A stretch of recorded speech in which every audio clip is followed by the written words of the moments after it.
rehabilitated, and real entertaining. This is the Carl Jackson Podcast. All right, welcome to the Carl Jackson Show podcast. I'm honored and excited to have with me today none other than Dinesh D'Souza. You guys know Dinesh D'Souza. Obviously, if you're listening to this podcast, he is with SalemPodcastNetwork.com. I love that he's a conservative. He's an intellectual. He's a believer. He's done many documentary films that have frustrated the left, which is another reason why I like him. His latest is 2,000 Mules. I hope you saw it. But now the book is out as of October 26th, I believe, Dinesh. The book is entitled 2,000 Mules. They thought we'd never find out. They were wrong. It goes into a great bit of detail and more specificity than the movie does. So I hope that you will get the book 2,000 Mules. Dinesh, once again, it's an honor and a pleasure to have you on. And I can't wait to touch on some of the topics today, to be frank with you. Thank you. And let's dive into it. Okay. All right. So I will be I will be remiss if I did not ask you your take on what's happening with this situation with Paul Pelosi, David DePappy. None of this makes sense. I have, and I think a lot of Americans now, Dinesh, and conservatives, such a distrust for the media, and also a distrust, sadly, for the FBI. I don't believe anything they say anymore. What's your take on what's happening with this particular situation concerning the Pelosi's? Well, first thing to mention is that I don't know if you saw this. There was a clip on social media about these reporters who were waiting for the press conference to begin about Paul Pelosi. And one of the guys was saying things like, are we allowed to say that he was a nudist? In other words, the journalists themselves are acting like propagandists. Like, okay, listen, is this out of bounds? Are we supposed to suppress this information? So, in other words, our suspicion of the media is fully warranted. They have shown themselves completely willing to lie and completely willing to cover up for people who are in their own ideological camp. I think what happened with Paul Pelosi is that they put out a set of facts, and these facts came from the police, and they were reported by local media, and in some cases, they were on the recorded phone call. And then they realized that the facts really don't fit their narrative. Their narrative is that this is a MAGA terrorist, a sort of a January 6th, they're acting out a little bit late, if you will. And this could be deployed right before the midterms to their political benefit. And then they realize all these facts coming out don't really jibe with the narrative. So They sort of go, well, let's edit the facts. And new sets of facts have to come out, in which the earlier facts are all revised. And I'm saying, okay, look, I will take back the idea that this was some kind of a romantic tryst. If you're telling me the two guys were not in their underwear, well, that was my basis for saying, hey, listen, come on. It was the first question I asked, Dinesh. When someone told me about this story initially on Friday, I was like, all I want to know is if both of the guys were naked. I mean, that's what I wanted to know, but go ahead. Right. So the point being here that it looks like where we are now is that you got this guy and he's kind of a freak. And he's a Berkeley guy. He's a nudist. He started out as a rabid left-winger. But what happens when you're kind of a paranoid is you grab onto paranoid theories wherever you can find them. So you have a grab bag of ideologically mixed theories. And somehow this guy ends up, I don't even know how he got into the place, to be honest. Think of it. The Speaker of the House, a dangerous city, no security. What? Were there cameras? We still don't really know. They certainly haven't released the surveillance or the body cam footage, which would actually give us a pretty clear picture of what happened. And a lot of it is still unclear. I mean, here's Paul Pelosi. He's in the bathroom. Apparently, he's conned this guy. He's tricked him. He's now able to call the police. Why doesn't he tell the police, I'm in danger, get over here, help? He says, why don't you make a wellness check on me? He happens to know the guy's name, which is odd. And the most odd thing is he doesn't lock himself in the bathroom. He goes back out. Now, who would do that?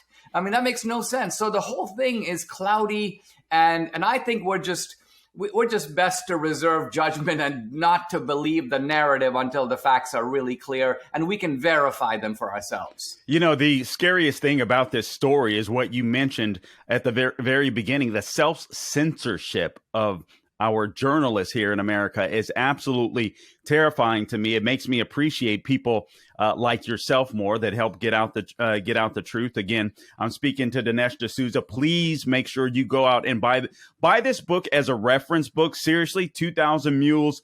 They thought we'd never find out. They were wrong, by Dinesh D'Souza. The reason why I'm asking you guys to go out and purchase this book as a reference book, because if you are a patriot, if you want to make sure that our elections remain fair and free, we need to understand the things that happen, the things that transpired in the 2020 election and leading up to the 2020 election. And Dinesh D'Souza, as always, does a great job of detailing the issues that he's writing about or creating a documentary about. So please make sure you go out and get this book. Another thing I have to ask you, Dinesh, the last time that you were on, you used this term that I absolutely love, gangster government. And I'm using that to preface this story about Catherine Engelbrecht and Greg Phillips being arrested or, held in contempt of court and arrested for not giving up a source. And I got to be honest with you, Dinesh, I thought of you immediately because you've been a victim of gangster government. And I'm like, will they come back for you? What are your thoughts? Are you concerned? Well, we all know that for reporters and for researchers, confidential sources are really important because they often tip you off to something. You may have to independently verify that, but this is how you get the first clue about what's going on. Catherine Engelbrecht and Greg Phillips are jailed for not giving up the source in an investigation that involves a company called Konik. The CEO, a guy named Eugene Yu, is tightly connected in China with Chinese corporations and with the Chinese government. In fact, he's been offering his election software services to the Chinese Communist Party. And this guy evidently has contracts with all kinds of places in America, and he has sensitive election data. So True the Vote blew the whistle and said he's storing this data on servers in China, where obviously the Chinese have access to it. And the Los Angeles district attorney, by the way, a left-winger, George Gascon, his election integrity unit, the election police, if you will, looked into this and they found it was true. And so they arrested this guy, Eugene Yu, and they filed a complaint basically accusing him of illegal storage of sensitive data in China and also stealing money. So stealing money that was assigned to his corporation to carry out these contracts, apparently he was taking a bunch of it for himself. Now, Konik had sued Catherine Engelbrecht and Greg Phillips because they had publicly blown the whistle on Konik even before the arrest. And that lawsuit is in Texas. So the judge is saying, tell me how you found out about this stuff in Konik. And Catherine and Greg go, well, it was an FBI confidential informant, but we assured him we would not give up his name. Judge goes, I'm going to make you do it or I'm going to lock you up in contempt of court. Look, I think these guys are really brave. And they're going to come out of this bigger than ever. This is not because they did anything wrong. They are merely protecting the identity of a confidential source. And you know what? My movie, 2,000 Mules, would not have been possible if a similar confidential source hadn't come forward to Catherine and Greg many months ago and said, hey, listen, in effect, he didn't use these words, but I'm a mule. I'm running ballots to these drop boxes. And they were like, are you alone? He's like, oh, no, there's a whole operation in Atlanta, but you can't give my name. So Catherine and Greg, well, you know what? We're going to have to buy this cell phone geo-tracking data to try to prove what this guy is saying, because we obviously can't appeal to him since he doesn't want to come out in public. Guys, and you have to, if you have not seen 2,000 Mules, the left has done their best to try to denigrate the film. It all makes sense. It comes together. And frankly, I don't listen. We're sinful people. We have a sinful nature, if you will. So when you have a constant bombardment from the media that the right are a bunch of, right-wing bigots, fascists, and stuff like that, frankly, Dinesh, why wouldn't people on the left cheat if they really buy into this nonsense that we're all bigots and we're the fascists, we're the ones trying to steal the election? It's projection all the time, honestly. But let me ask you this question. Was 2020, in your opinion, the most secure election in American history? Well, I think it is almost accurate to say, I hesitate slightly, that it was the least secure election in all of US history. But unlike the people who say it was the most secure, I actually have a reason. They have no reason. They say it's the most secure election. And you say, okay, well, where's your comparison of the amount of fraud in 2020 compared to all previous elections that would give you the confidence to make that kind of statement? Sure. They're like, we don't have it. We've never done it. And so then you're like, wait a minute, this is a ridiculously dogmatic assertion with not one iota of support for it. And yet, not only are you confidently putting it forward, the media is echoing it. You're accusing people who show any skepticism of being election deniers and big liars. And then you're running to the tech platforms to censor those people because they won't back up your preposterous, superstitious, dogmatic nonsense. Now, the point is, my reason for thinking it was the least secure isn't just 2,000 mules. It is that a mail-in ballot and an absentee ballot fraud is known by election observers to be the most common type of fraud for more than 100 years. Right. And we know that in 2020, this type of voting multiplied enormously. It became a large part of the election. In the past, it was a small part of the election. So the fraud could be expected to be proportionately a lot smaller. But so that's my point, is that for them to say this was the most secure election without providing substantial proof is really unbelievably irresponsible. And that's what we've been living with for more than 2 years. You know, Dinesh, there's a woman here locally that has run for local political office. She's a Democrat, a woman by the name of Catherine Harris. Just the News did a story on her, as well as my colleagues, the American Adversaries. They interviewed her extensively. I'll be interviewing her tomorrow. She lost a couple of election races, literally by I think one was approximately 5 or 6 votes, some very tiny number. Now, initially, she won the race, and then all of a sudden, there were some absentee ballots and some mail-in ballots that showed up. In both cases, just enough to defeat her. And some people might think, she's just disgruntled because she lost. But no, I think my opinion is that she won. And again, Just the News reported on this with John Solomon. She won. And then all of a sudden, within the Democrat arena, this was a primary. So she talked about losing in the primary. And she has come out and said, listen, this using mail-in ballots, using absentee ballots, this stuff is rampant within inner cities, Black communities, within the Democrat Party. It's done all the time. That's how I lost my races. I want to expose this. And she complained with this new system of election guidance or accountability that Governor Ron DeSantis and the Republican legislature set up here. And they said, hey, this is legitimate. We're going to look into it. So this stuff happens all the time, and it's not right, because if elections aren't free and fair, our votes essentially don't matter. Yeah, this was very interesting to me because you've got somebody coming out from the Democratic side and revealing an operation. And, one way I pay attention to figure out how credible is this kind of complaint is to follow the details of it. Now, in 2,000 Mules, Catherine Engelbrecht says in the film that these mules were paid $10 a ballot and more for the Georgia runoffs because they were so desperate, the Democrats, to get a hold of the Senate. If you look at Cynthia Harris's complaint and you look at the details of it, $10 a ballot. Yes. So here you got somebody on the outside, unrelated to 2,000 Mules, providing the same kind of detail for the operation. That's what makes all of this so telling. And the left kind of knows this, and this is why their fact checks on the movie are so dishonest, because they don't make sense to anyone who's seen the movie. If you look at Ali Swenson, who wrote the fact check for AP, very influential Associated Press, she goes, well, Dinesh claims that the mules were wearing gloves, but it was really cold in Georgia in January of 2021 during the runoffs. And I'm like, Ali, if you see the movie, none of the mules are wearing like woolen gloves or leather gloves for the winter. They're wearing latex gloves, and they take them off right after the ballots go in the box. So what kind of winter explanation is this? So this is the caliber of stuff we're dealing with. But see, if you've never seen the movie, you just read the fact check, you're like, man, she really scored a point. But people who see the movie don't buy it because they know that that's no refutation of anything in the film. You know what's funny too, Dinesh?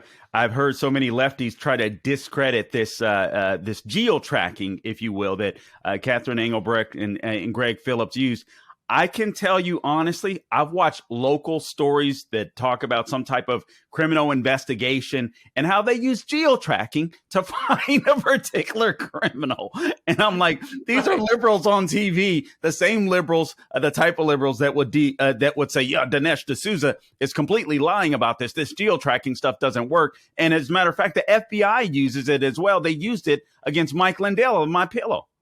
Well, you've seen, I don't know if you've seen, but Elizabeth Warren has been raging against. She's like, we need to outlaw this kind of geo-tracking because pretty soon people are going to be tracking people's phones to see if they go to illegally now to abortion clinics in states that restrict abortion. So she knows that the technology works and the left knows it works. I mean, sure. They accept its validity in every other area except the one area of ballot trafficking by Democrats. That's when the technology really fails. Oh my God, it's so funny. All right, so I want to get your take on this before this is kind of a side note, but the Supreme Court started hearing a case. I think it was Monday on affirmative action.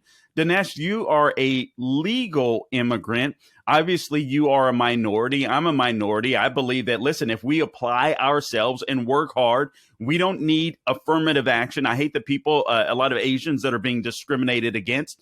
Give us your take on affirmative action. Is it time for it to go? Yes. Now, the reason for this is that these colleges are engaged in systematic racial discrimination in the name of fighting systematic racial discrimination. So think of the sheer inherent absurdity of that. Amazing. They use racial classifications that make no sense. So, for example, consider, after you now have some Afghan Americans in the United States after a lot of the political turmoil over there. So an Afghan American applies to Harvard and another guy applies from Spain.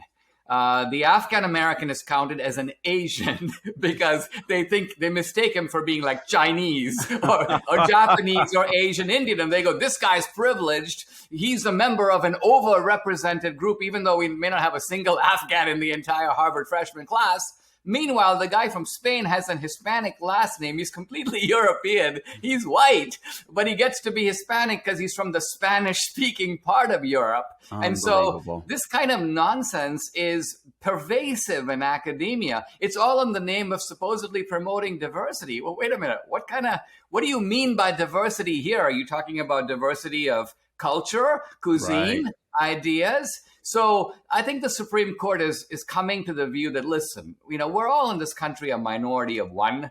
This is not to say that when you look at applicants for college, you can't take into account the individual circumstances. Sure. You can always say, listen, I grew up in a very poor family. Look at what I've accomplished in life. I've done all this. I've done all that. And they can look at that. And they're not prevented from doing that. They're merely prevented from using skin color, the painted face, to give you a plus or a minus when you're applying to schools. It just seems like such a no-brainer.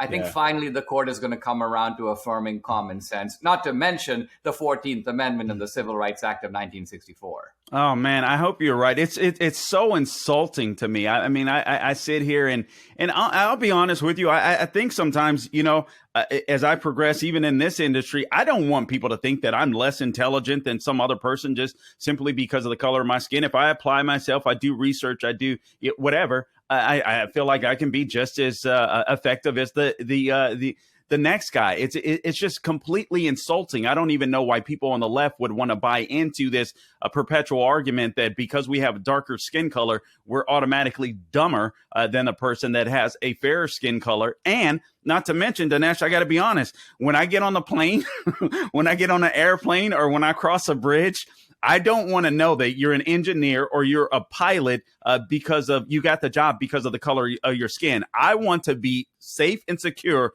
in knowing that you were the best person to design that plane, to design that bridge, to fly that airplane. Otherwise, I don't want to get on an airplane and I don't want to cross a bridge. That's the way that I look at it. The problem here is that the left is always studying. They always study what doesn't work. So think of it, for actually 50 years, they've been studying poverty, right? You're like, why are you studying poverty? Shouldn't you be studying success? Shouldn't you Such study a good people point. who get Such out a of good poverty point. and advance that, recommend that to people? So there was several years ago a very interesting book by a guy named Joel Kotkin. It's called Tribes. And it looks at successful tribes in all of human history. Groups that have actually done really well politically, economically, educationally. And it looks at why. There's nothing inherently better about these groups. And the reason you know that is that the same groups that's doing horribly in the 17th century starts doing really well in the 18th century. Well, why? It has to do with their behavior, their habits, the things that they teach their kids. And so my point is we can learn from successful tribes instead of trying to figure out how we can pull all the people who are doing well down and sort of artificially raise the people who are not doing well up as if they're inherently inferior. No, we'd be much better to putting out a recipe for success and encouraging people to follow that. You know what, Dinesh, it proves to me that there's something that I always say whenever I'm on radio or often in my podcast as well, that the Democrat Party is successful when you're unsuccessful. And the Republican Party is successful when you are successful, meaning that I believe the Democrat Party, they're invested on keeping people dependent upon the government and dependent upon their party. That's simply how they roll. It's funny that you mentioned that. When I was younger, I used to just be horrible with money. I would make decent money, but I never had anyone that taught me how to handle money. I started listening to Dave Ramsey, and I'm like, oh, this is what you do. This is the game plan. And it's like, okay, so I started saving. I started investing. I paid off my debt. And it's just like, yeah, you don't learn from people that don't know what they're doing. So such an excellent point. We only have 10 more minutes. So I want to make sure I get some more questions into you, Dinesh. Again, I'm speaking to Dinesh D'Souza. He's the author of the new book, 2000 Mules. They thought we'd never find out. They were wrong. And again, I encourage you to get this book, not just to read it, but if you're an activist, to keep it as a reference as to how we can fight back to make sure that our elections are free and secure. Dinesh, you talked about mail-in ballots, absentee ballots. I really believe that we need to make sure that we return to an election day, not an election season. I'm not a fan of early voting. I can understand maybe a week or two. I even think that's a bit excessive. But I think the mail-in ballots, the absentee ballots, unless you are a military person overseas, unless you are certifiably handicapped in some way, shape, or form, disabled, I just don't think those things should go out because it just opens the door for fraud. Your take? I agree completely. I think that if I was testifying before, let's say, the Republican legislature in Pennsylvania or Michigan, I would recommend exactly that to them. A compact election day or 2 or 3, and then limited absentee ballots. But remember that these laws are made at the state level. There are blue states, so we have to recognize that there's going to be a diversity of these rules. I think that we have to take it case by case. In California, by the way, where they don't allow paid ballot trafficking, but they do allow ballot harvesting. You can give your ballot to anyone and tell them to return it. And so what the Democrats are doing is they go to black churches and start collecting ballots. Well, my view is Republicans need to start going to evangelical churches and doing exactly the same thing. When the rules of the game are like that, we got to play by those rules. In places that do have these mail-in drop boxes, we have to insist that there's 24/7 surveillance on them. I mean, what's remarkable about 2020 is that there was surveillance, very limited. A lot of states didn't even do it. But where the surveillance video existed, no one looked at it. And so when Catherine and Greg came to our house here and were playing these videos, I was like, no one in the country has seen these videos, even though they are government video and they're available. Citizens can actually get them. And by the way, no one has questioned the authenticity of the videos in the movie. There are a couple of people who kind of amusingly said to me, well, Dinesh, you better turn this video over to Secretary of State Raffensperger in Georgia. I'm like, why do I have to turn it over to him? He took it. It's his video. He has it. He has it already. Oh, my God. Oh, thank God he's seemingly done a 180. And as a result of that, I think Brian Kemp will win comfortably in Georgia, and I think people are just over the fake racism that Stacey Abrams constantly brings to the table. She's so annoying. I think people are finally over this, so I'm so happy about that. Okay, Twitter and Facebook, Dinesh, colluded with it, and we suspected this, but they colluded. It's come out with DHS to censor Americans. This is a huge story. And then, I mean, this goes back to your point earlier in the podcast. Journalists literally self censorship, but and then you have these big tech oligarchs. Thank God Elon Musk has fired the people at his organization, the top people at his organization, but literally colluding with the federal government.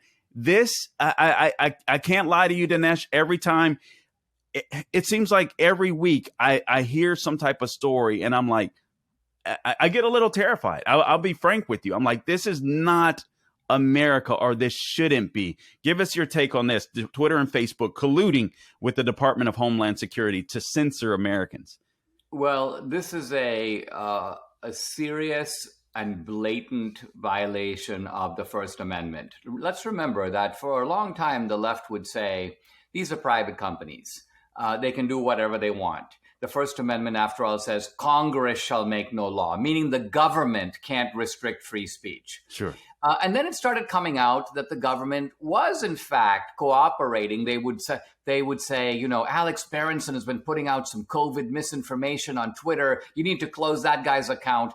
But the impression was that that was episodic. It happened here, it happened there. But now we find out that there is regular, systematic collusion, monthly meetings. I mean, Twitter and Facebook opened up a special portal where the government could basically feed in, ban this guy, ban this guy, ban this guy. And we don't know if this applies to thousands, hundreds of thousands, or millions of people.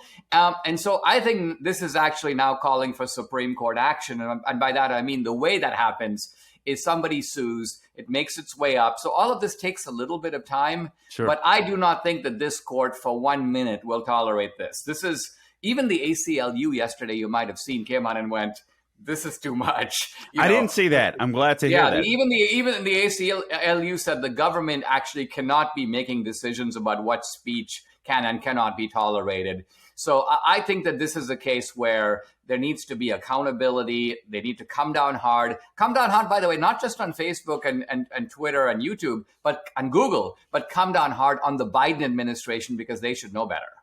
Wow. I'm glad to hear that. Welcome back, ACLU. Even though you're a left-wing organization, I mean, I felt like they had lost their path. So maybe they're rediscovering their path. We only have a few minutes left with you here, Dinesh, and I have to ask you about this. We talked about the issue of, ballot harvesting and all this kind of stuff. The Federalist wrote a column last week. Watch for these 5 red flags in Pennsylvania's elections this year. Now, I know all of the elections are, run state by state.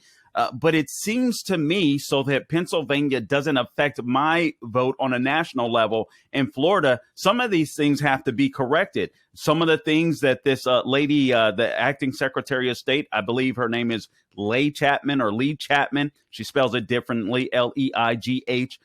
There's going to be delayed election results. She's saying already don't expect election night victories per se. It may go on for days or even weeks. They want to count undated ballots. There's 240,000 unverified ballots.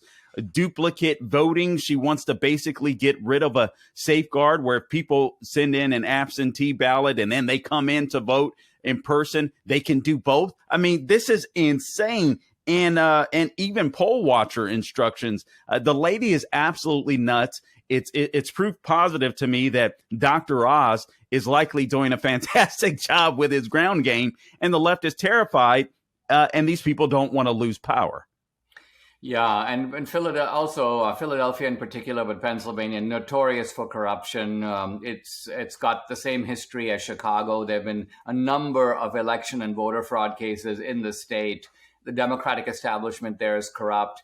Now, the thing is, there is a Republican legislature. And in my view, they have been far too timid. I don't know if they're scared of the media. I don't know if they don't want to be called election deniers. A lot of times our fate is in our own hands. And again, if Republicans take the House, Republicans take the Senate, there's an opportunity to put 2,000 Mules right on the national stage by having hearings. Now, the beauty of the film is we're willing to take our ideas and put them up for refutation. It's like a scientific experiment. Either it'll work or it won't work, right? So if you start interviewing the Mules, maybe they have a plausible explanation. Maybe some guy's going to go, well, listen, yeah, sure, I went to 10 drop boxes. I've got 87 relatives and they all gave me their ballots and I just don't like putting all the ballots in one box. Or some guy goes, well, listen, I just I take a walk every day. I like to stop at every drop box and smoke a cigarette. You're counting me as a mule. So my point is, maybe there is a reasonable explanation and I'm wrong.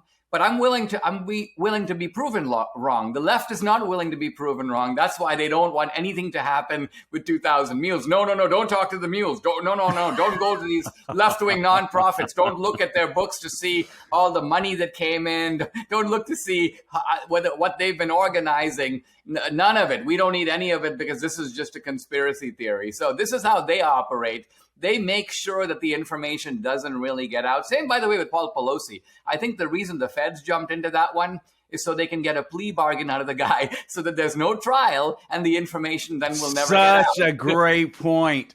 Oh my God, such a great point. I think you're absolutely right about that. I love the way you answered the last question. By the way, Dinesh, I know you have to go, but it is up to us, and we have to hold these. We have to elect down ticket. People, please elect Republicans down ticket this election, and then make sure you hold your state legislatures responsible for making sure that our elections are secure. We have to hold their feet to the fire. Thank God. I think I heard that the RNC has already launched 73 lawsuits across the country when it comes to election integrity. So they're getting the point, Dinesh, but we have to follow up and make sure that our state legislatures that are Republican actually act like Republicans and that they want fair elections. So I'm glad you mentioned that. Anyway, Dinesh, listen, I know you have to go. I want to remind you guys to please go out and purchase the book, 2,000 Mules. They thought we'd never find out. They were wrong. It'll blow your mind. See the film as well. If you haven't seen the film, all these lefties that are trying to discount it, watch it for yourself. See what you think, but make sure you check that out. I think you can still go to 2000mules.com or salemnow.com. Absolutely. It's on both those sites, and you can stream it or buy DVD, and all the evidence is in the film. So you only have to trust your own mind and your own two eyes. All right. Listen, Dinesh, I gotta say that I'm glad you're on. I'm glad you're on our side. And another thing I forgot to mention, I love the fact that not only are you a conservative intellectual, but you happen to be Christian. And Christians need to understand that we need to be in this fight to save America.